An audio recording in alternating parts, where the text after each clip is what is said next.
কি বলতেছেন? দেখতে দেখতে দেখতে দেখতে সময় চলে গেল বন্ধু।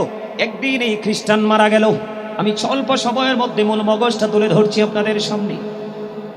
খ্রিস্টান যখন মারা গেল, আপনারা জানেন কিনা জানি না, খ্রিস্টান যখন মারা যায় ওই বন্ধু অনেক দামি চন্দন কাঠ দিয়ে কফিন করে তাদেরকে মাটিতে দাফন করা হয়। আপনারা দেখবেন এখন অনলাইন ঘাটলে ওই যে ব্রিটিশ রানী দ্বিতীয় এলিজাবেথ যখন মারা গেছে, দেখবেন কত সুন্দর রাজকীয়ভাবে তাকে চন্দন কাঠের কফিনে করে তাকে কবরে দাফন করেছে। ঠিক তেমনি ভাবে ওই নবীকে যিনি বলেছেন আমি যতটুকু লিখতাম শুধু ততটুকু নবী জানতো, বাইরে কিছু জানতো না। এটা কি নবীজিকে ছোট করা হয়েছে না বড় করা হয়েছে? আরো জোরে কন্যা। নবীজিকে ছোট করেছেন, কিন্তু রিয়াকশন শুরু করবেন কে? আল্লাহ। এবার খ্রিস্টান মারা গেল বন্ধু। খ্রিস্টান যখন মারা গেল, খ্রিস্টানটা মারা যাওয়ার পরে এবার তাকে ওই সিস্টেম অনুযায়ী তাকে কবরে দাফন করা হলো।